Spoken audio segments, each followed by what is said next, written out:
Eh? Hi, my friend. I thought X was coming out.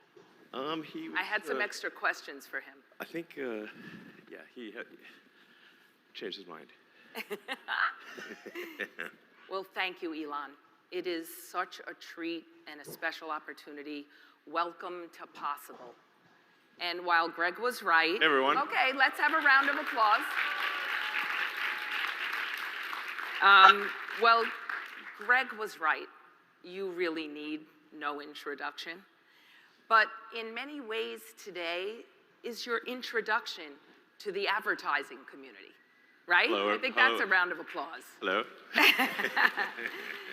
It's widely known that in the morning, you run SpaceX. In the afternoon, you head to Tesla. And in the evening, it's Twitter time. And many of you in this room know me, and you know I pride myself on my work ethic. But buddy, I met my match. Yeah. So we're here today to actually talk about your night job. Great, sounds good. But with Twitter, you've switched roles a little bit. Your other companies, you move from inventor now to reinventor. And when you're inventing something, it's all new. It's a surprise. We don't know what to expect. To reinventor, you challenge legacy. You challenge habits. With Twitter, many of us in this room, we might even go to bed with it in our pocket on the night table. You challenge rituals. And every marketing executive in this room knows the difficulty of a new formula and the challenge of the delicate balance of a rebrand. And now that's what we're going to talk about today. Yeah, I mean, I'm trying to make Twitter fun and interesting and informative. You know, the optimization for Twitter is maximize the unregretted user time. So, it's not like total number of users or anything. It's just total user minutes unregretted, and we actually hit an all-time high just yesterday. So it's going well. It's entertaining. So I think entertaining is one way some people in the room describe Twitter today. It is. Train wrecks arguably are entertaining. Train wrecks happen sometime. They happen sometime if you're dedicated. Like a train wreck. You got to be dedicated to fixing them. But I think it's important to start with your vision of Twitter 2.0. Yeah. You yourself wrote, "I would like to die knowing that humanity has a bright future." It's actually been quite apparent in all your other businesses, from the early days of PayPal to Tesla to SpaceX to maybe you contemplating a new AI company. Yeah. But how does the better humanity for the future fit into your Twitter 2.0 vision? Yeah, so, I mean, obviously with the goal with Tesla is to advance sustainable energy. With SpaceX, we've got Starlink, which is providing internet to the least served in the world, and also hopefully getting humanity to Mars and back to the moon, so we have an exciting future. I mean, it's important to bear in mind, like some people say, like, why waste any money on space? Like, don't we have enough problems on Earth? But you know, the thing is that, like, everyone needs a reason to be inspired. People need a reason to wake up in the morning. It can't just be about solving problems. They have to be things that really get you in the heart. I think I just killed the mic. Okay. And going to the moon last century inspired the whole world. Yeah. And hopefully going to Mars can do the same thing. So then, yeah, it's a great question. Why take some time away from that for Twitter? And Mike, you know, what I think is essentially, in order for civilization to advance, we've got to have freedom of speech. We've got to have a digital, yeah. So, thank you. It's a bigger deal than you'd think. And it's the kind of thing that You don't know what you're missing until you don't have it. And in a lot of places, people don't have it. And So it's important to bear in mind that the nature of free speech is, the acid test for it is, are people you don't like allowed to say things that you don't like? Otherwise, it's not free. It can't be just things that you like, because eventually somebody's not going to like what you say, and they're going to shut you up. And that's the essence of free speech, and that's why it's the First Amendment in this country. And if we lose that, I think we lose the bedrock of democracy. So the bedrock of democracy, I would imagine, is important to everyone in this room. And you talk about the importance of freedom of speech. Yesterday, you posted a new policy that was titled Freedom of Speech, Not Freedom of Reach. That got my attention. Yes. Tell us about your new policy. Right, so freedom of speech, not reach, is important in that, like if somebody has something hateful to say, it doesn't mean you should give them a megaphone. They should still be able to say it, but it needs to be not then pushed on people. So if, you can go like in Times Square in New York, and you can hear people say all kinds of crazy things. That's fine, but we don't broadcast that to Earth. So if somebody wants to say something that's technically legal, but is, by most definitions, hateful, we're not going to promote that to people. We're not going to recommend hateful content to people. We'll put that behind a warning label saying this speech is probably something you don't want. So this is something we have to be very careful that we roll out, and that it does not become what is intended to be good does not become bad. So we want to be delicate with the freedom of reach, not speech. Freedom of speech, not reach. So we're taking it easy, but it's just, if people are saying things that are, making you sad or encouraging negativity, then we're not going to amplify that, which Twitter has done in the past. So how is this new policy different from the other platforms? I don't know the other platforms. I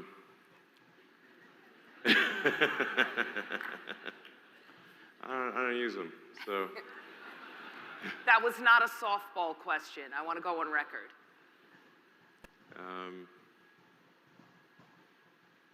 I don't know. I mean, I think the interesting.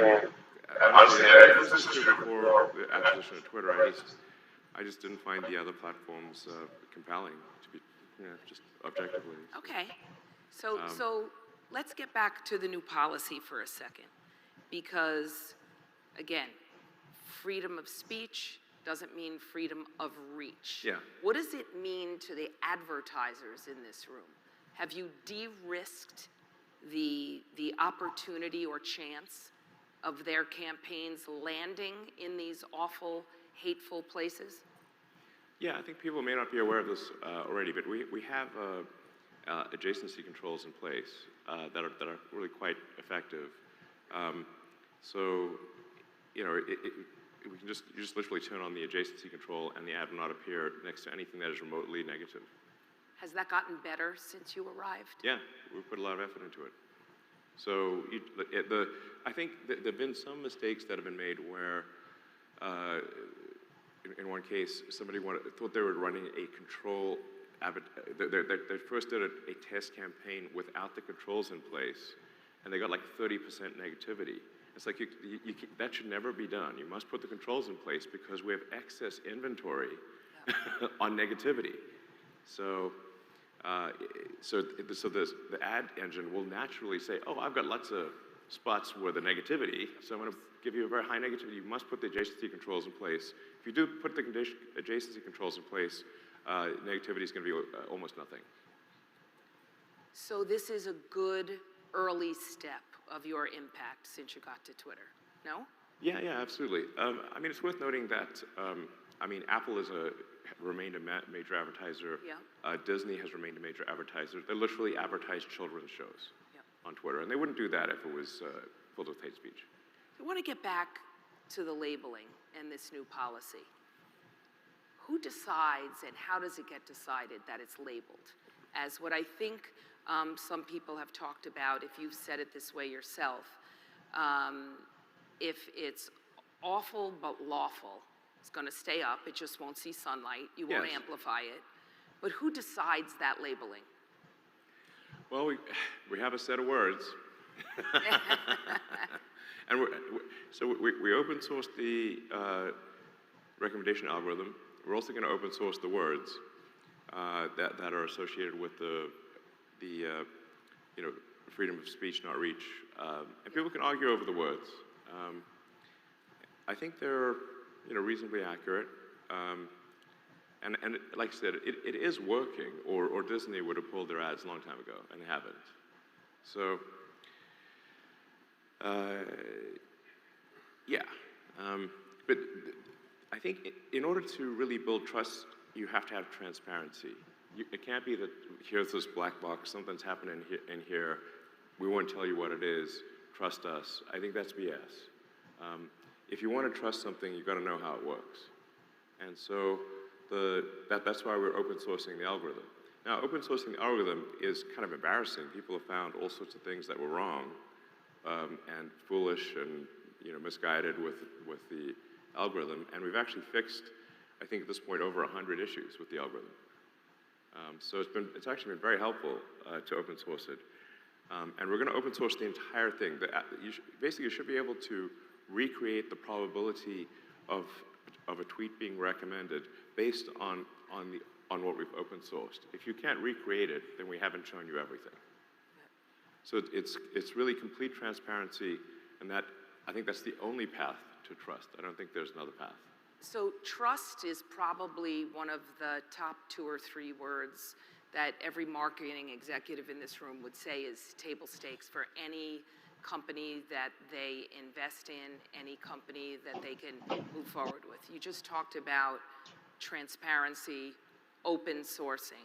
Mm-hmm. I would say that that's the difference between those other platforms you either don't use or never heard of. Yeah. And open sourcing or transparency is, again, another one of those table stake requirements.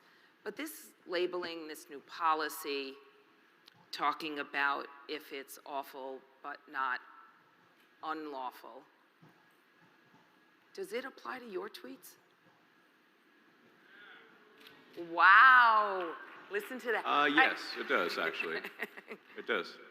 It does. Yeah. Moreover, my tweets are also subject to community notes. Yeah. So if I say something incorrect, a community notes function is actually very effective. It applies to advertisers too, FYI. And there have been a few cases where there's been ads that were not completely accurate, and community notes has corrected them. And they've corrected me, and they've corrected heads of state multiple times. So community notes is extremely effective. I think that's an Yeah. incredible acknowledgement of the progression of Twitter 2.0 and the importance of this new policy and protection for everyone, right? And you're talking about fully democratizing the platform, which leads you to community notes because you're actually believing in the people Yeah. who are able to often from the front lines gives their point of view that clarify what some people might say is bias. Yeah, like I said, the important thing is that we're an open book. So you can literally see if there's some line of logic that gives me special privileges. Literally everything. There's nothing that is hidden. Yeah, whatever. Obviously, people are not going to trust Twitter if there are different rules for me or others versus the rest of Twitter. Yeah. That's going to diminish trust. So everything that applies to the rest of Twitter must apply to me. Yeah. I think this is going to. I think it's going to be extremely powerful, and I think it will result in Twitter being the most trusted place on the internet by far. So Why would you trust anything else? and let's talk about that. Why would you trust anyone else, especially if you, the most followed man on Twitter, you've gone from consumer of a product you loved to now the owner of a product that Yeah, it's like the hair club for men. it might be a be careful what remember you that ad. That ask was a for classic. type of thing. But you know what? If you're held to the same level of accountability that everyone else is in the platform, there are some, this room, I think it's a second you should take a beat and talk about, you've talked about recently, you are maybe almost close to cash flow positive, right? Yeah, we're like one, our nose is like just about quarter. So maybe a quarter or two away from profitability. The people in this room are your accelerated path to profitability. Yeah. Please okay? Advertise on Twitter, that would be much appreciated. Thanks. But there's a decent bit of skeptics in the room. What? Yeah. He's never heard of it. The guy works in space. He didn't hear what's going on. Skeptics. There's people who cannot separate, or they're challenged by separating the man, his opinions, and the microphone that he now owns. Yeah, but I mean, look, before the acquisition, I was the most interactive with account on Twitter. So it's not like, you know, it's actually all that different. So before I even announced acquisition, I didn't have the most number of followers, but I had the highest number of interactions on the entire platform before an acquisition offer was even announced. And that's when there were like, you know, a fair number of people at Twitter who weren't exactly my best friends. So. Well, you know, you open yourself up to this transparency. Your tweets are eligible for this labeling. You've actually unblocked all of your followers. Right? I deleted my block list. Right, you delete your block list. You've also been told that you never want to lose your feedback loop, specifically your negative feedback loop. Yes, thankfully Twitter will always provide you with a negative feedback loop. I have to push you a little because there's a lot of folks in this room, they vote with their pocketbooks, or wallets, I should say. I like pocketbooks. With their nice ones. Digital wallet. But they can't cross that transom. They have a challenge with your points of view, your opinions, and still holding back from unlocking the full power of Twitter. What do you say to them in this room? Well, I think, first of all, if you want to know what my opinions are, you should really, I guess, look at my Twitter. If you read the, and you know, take it with a grain of salt because it's hard to convey tone with a tweet. So something that may be sarcastic or a joke or something like that may come across as serious when it isn't. But a lot of the issue is negative amplification in the media. Yeah. So, yeah, you know, I recently had an interview with an organization called BBC, which you may have heard of. Maybe. And that was entertaining. But you know, the reporter was saying, claiming that there was all this, that he'd seen all this hate speech on Twitter. And I'd said, okay, well, can you give me a single example? And he couldn't, not even one.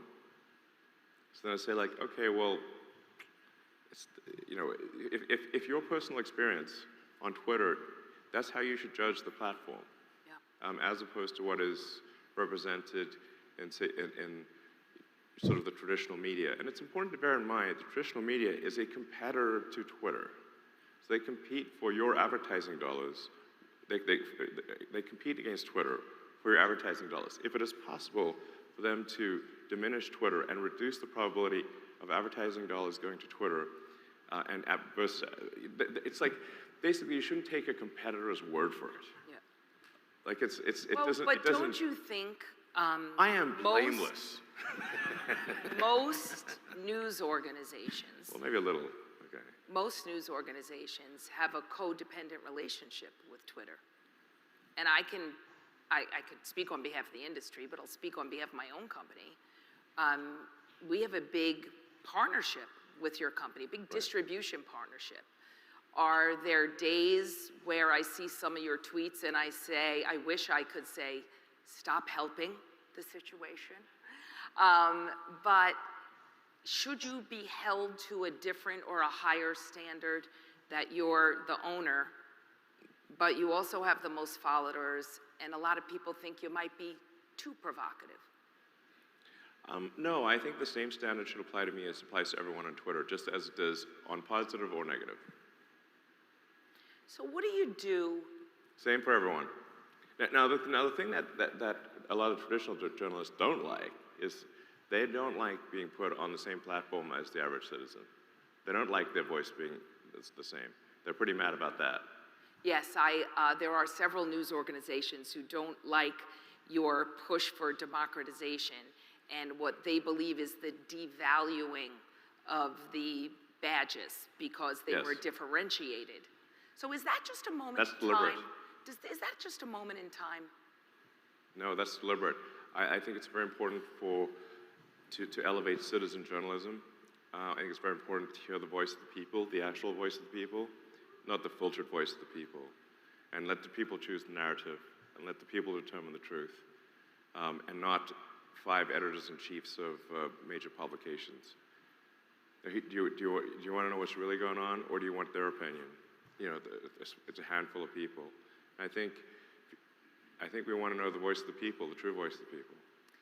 So let me kind of pull you back into what's important to the people in this room, and that's protection for their ad campaigns. Sure. So yesterday was a great start. Protection from any of the provocative speech that is labeled. Does it get better from there? What's your real North Star? Where's Twitter a couple of years from now? When I show up on Twitter, is it just a global town square where I'm talking in number of characters? Or where does it evolve to? What happens in my town square? Commerce? Yeah, I mean, what I've said is that Twitter is effectively an accelerant to an idea I've had for a long time, which is, I call it sort of X, the everything app. Yeah. Which is to have a sort of a platform that is so useful that you find it is essential to conduct your life. So that means, like, we do obviously payments. We provide really make a good, meaningful communication privately as well as publicly. So that means we need to have a direct message system that offers voice calls, video calls, encrypted communications so that your communications are private and Twitter and others cannot spy on them. And just be incredibly useful. So you've got a massive platform. You have a vision that is a spectrum of just daily open sourced conversation. And they can conduct their lives, their business, their commerce, whatever they can do on your platform. That's a pretty big vision. But in the middle should be advertising opportunity. That sounds like a great opportunity. I can talk about my brand, I can get my customers to communicate, and then they could also buy stuff. That sounds pretty good, right? You will be able to buy things just directly on Twitter. One click, boom, done. But they need to feel that there is an opportunity for them to influence what you're building, that vision. What we're doing here, whether it's me trying to push and prod you on your tweets. For example, you've said you probably shouldn't tweet after 3 a.m. Well, I've got myself Probably good advice for all of us. I've gotten myself into trouble a few times. I'm very aware of those. So after 3 a.m., you travel all over the world. Lord knows how you handle time zones in space. Will you commit to be a little more specific and not tweet after 3 a.m.? People in this room would like to see that. It'll make them feel more confident. I will aspire to tweet less after 3 a.m. But I mean, it is important that, you know, I mean, if I were to say, yes, you can influence me, that would be wrong. That would be very wrong. Because that would be a diminishment of freedom of speech. But I want to be specific about influencing. It's more of an open feedback loop for the advertising experts in this room to help develop Twitter into a place where they will be excited about investing more money, product development, ad safety, content moderation. That's what the influence is. Yeah, I think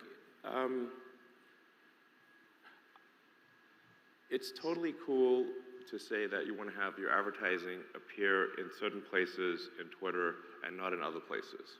But it is not cool to try to say what Twitter will do. And if that means losing advertising dollars, we lose it. But freedom of speech is paramount.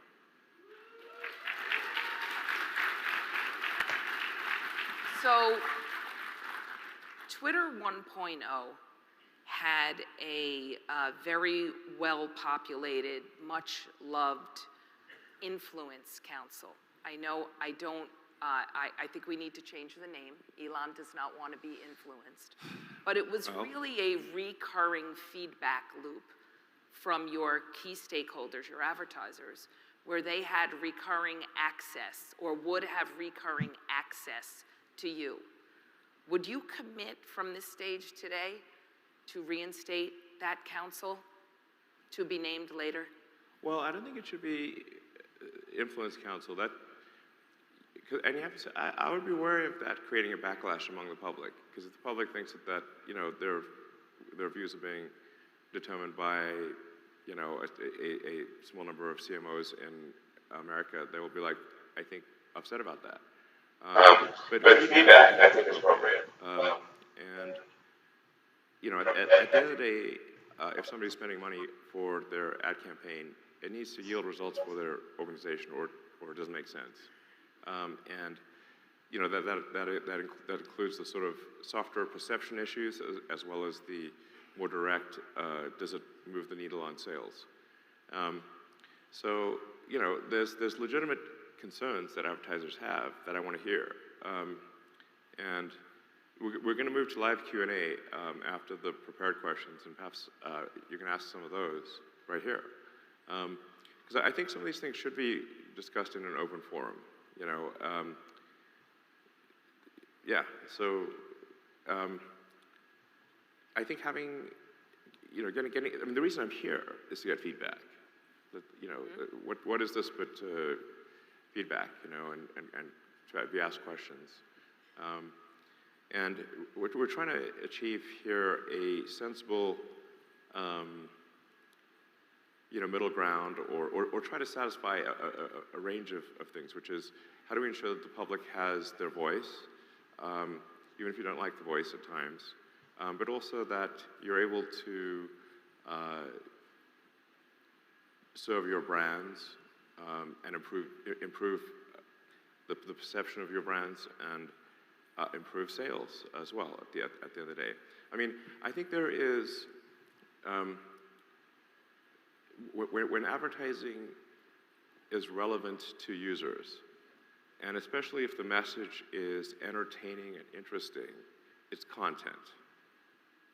And then the other side of it, if the ad is not relevant to the user and it's, you know, perhaps strident or something, then obviously that's not that's spam. So advertising can go all the way from spam to compelling content, and I really want to focus on obviously the compelling content side of things. Make it relevant, make it interesting, you know, funny, informative. And I think you're right. I think that's actually where this room can help with the feedback. They're experts in knowing, with the right consumer set that they're trying to reach, what is relevant, what makes good advertising. And since I think I heard that you committed to continued feedback, it might be a good time, like Twitter, which is where it happens in real time, to open up the room to questions. Elon has suggested that he's open. Okay, we have a few. So please, ask Elon. You want to go? One of the things I should say is that has been sort of really broken for a long time at Twitter is that when you run an ad campaign, you couldn't even do basic things like keywords. Yeah. Like honestly, it blew my mind. So we've now added to where you can say as simple as it sounds, what keywords do you want an ad to appear next to? So if a tweet has a certain, is about a subject, then you should be able to put the ad right there.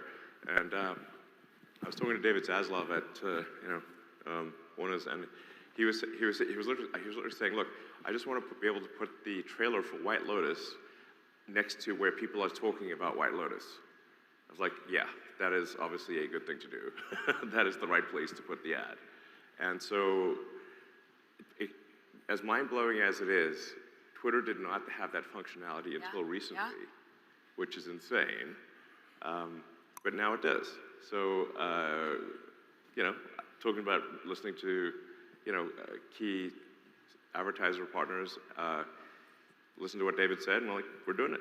So now, bingo, we can have White Lotus ads next to White Lotus discussions, which is exactly where it should be. So it's a new beginning. All right. All right, we're going to start. Thank you. Christian, on your side. Elon, thank you so much. Over to your left here, my name is Jonathan Berry. I'm from the Dunhill Family Office and the Earth Trust Fund focused on regenerative innovation and exponential technology. I'm absolutely obsessed with the work that you're doing in the world. Thank you for incarnating in this lifetime and helping all of us ascend to the next level of this experience of life. I'm curious about your thoughts on alignment with AI. Oh, man. And what are the strategies that are currently being implemented? I'm currently creating my own alignment protocol, which I would love to submit to your team. I like it. Well, I wasn't expecting an AI discussion right off the bat.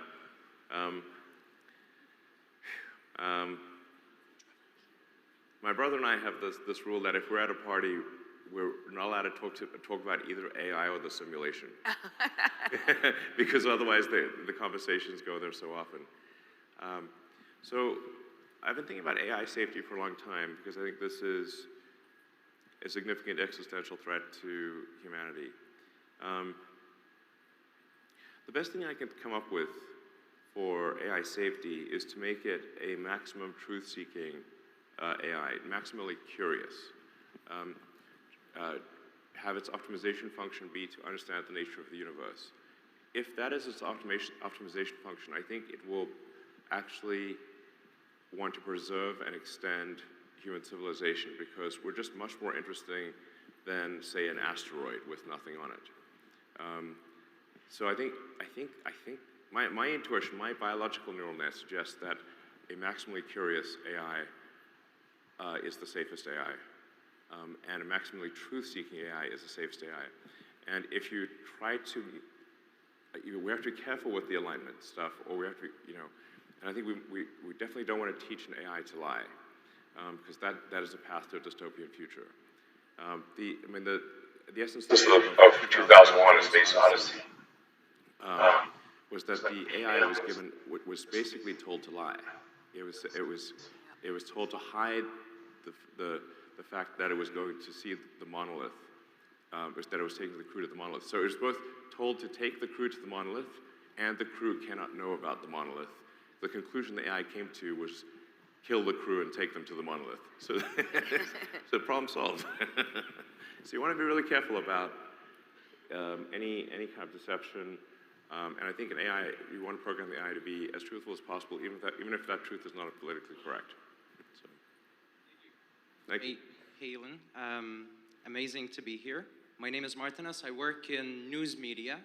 And my question is you're saying Twitter is where we're going to be getting our information from now on, or social media. Is this the end of centralized publishers, news media, and we're going into decentralized information era? Thank you. No, that's a good observation. So, citizen journalism is essentially decentralized news. There still will obviously be, if somebody is a great writer for the New York Times or Journal or Post or whatever newspaper, the Herald, if they're a great writer, they will still gain a significant following as a function of their excellent writing. So somebody who is an excellent writer will still get disproportionate attention, but I think it is also important for us to decentralize what is written and what narratives are chosen. Because even if everything in a newspaper is 100% correct, they're still choosing what to write about. They're choosing the narrative. So I think it's important for the public to be able to choose narrative as well. So it's not really that traditional publications go away, but really that we give more weight. We enable the voice of the people to rise. Hi, Linda, Elon, thank you so much for your insightful talk. My name is Maria. I run PR and marketing company focused on tech and Web3. I live here in Miami, but originally from Russia. I wanted to ask you 2 questions, if you allow me. First one, why did you make blue tick, verification tick on Twitter paid? Is it strictly for profit, or there was some other logic behind it? And second question is, can I take a selfie with you? Well, I think there might be quite a line on the selfie front. But honestly, selfies are the bane of my existence. But sure.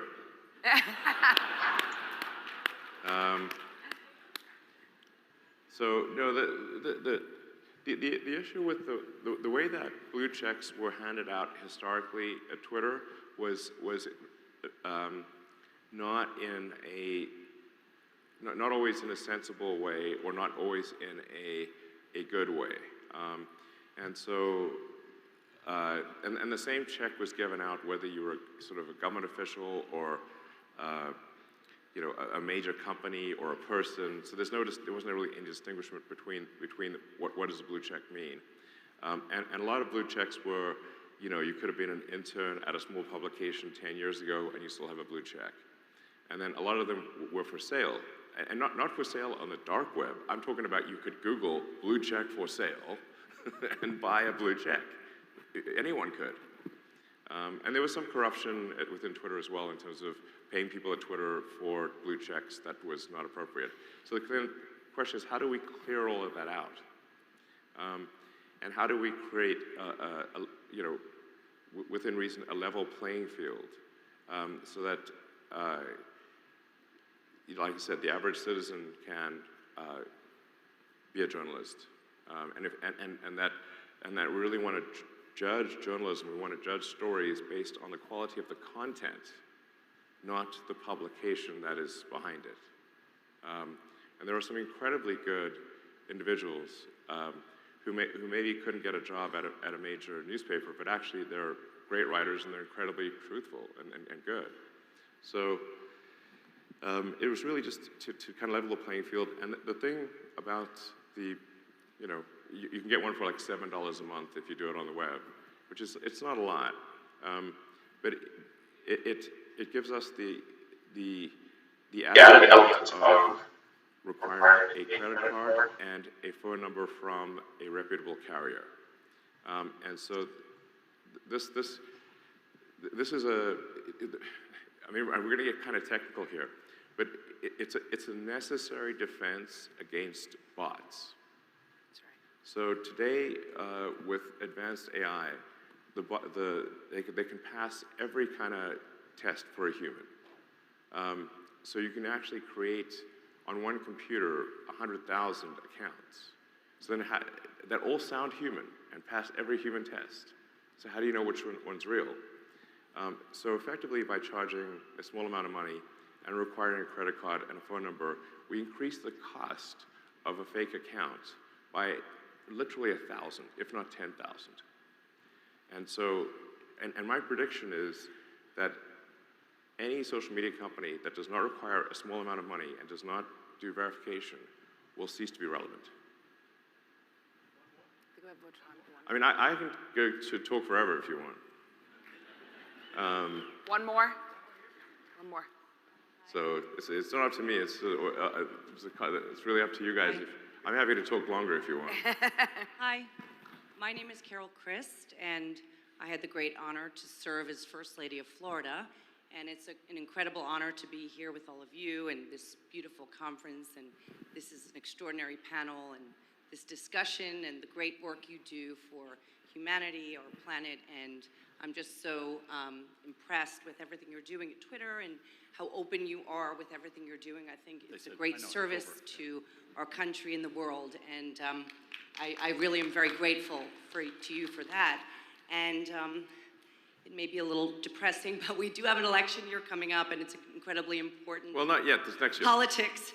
The world is watching, and it's an incredibly important time. A lot is at stake, and I would love to know what you. I'm sure you have a lot going on, and I would love to hear some of what you have to say and what we can look forward to hearing from Twitter. Thank you so much. Yeah, I mean, I do think it's very important for elections domestically and internationally that we have an open and transparent platform. That's why I think it's just the open sourcing of the algorithm and complete transparency is essential so that people know what's going on. They know that something is not being artificially suppressed or amplified. And so, as I mentioned, when we open sourced the recommendation algorithm. Now, there's still other elements of Twitter that haven't been open source but will be. The public found many errors in our recommendation platform that we fixed, and we'll keep doing that. What really matters is there both the reality and the perception of a platform that the public believes they can trust. And like I said, if you don't have anything that's not, any platform that does not have transparency, I wouldn't trust it with a damn. So I think what we heard today is some really important and profound things. First of all, Elon has committed to being accessible to everyone for continual feedback. He's also opened up himself to also participate in the new transparency and safety rules that they posted yesterday. Just remember, right? Freedom of speech doesn't mean freedom of reach. And if freedom of speech, as he says, is the bedrock of this country, I'm not sure there's anyone in this room who could disagree with that. Could I get a round of applause for that? Yeah. But I want to be clear. The path here today wasn't without a lot of chatter, because this guy is here. There's always a lot of chatter.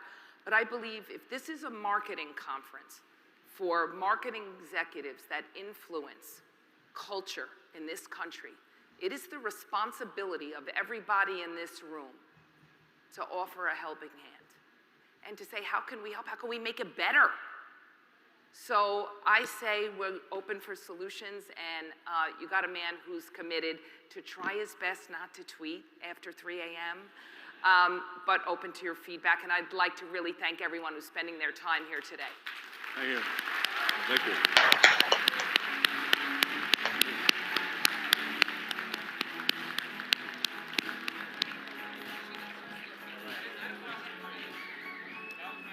Here, we need to move on, everybody, please. All the cameras going there, and they're not coming here. I'm upset.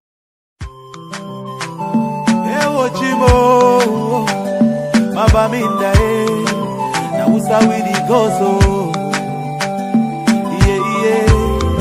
buya limbe kumba na usawidi gozo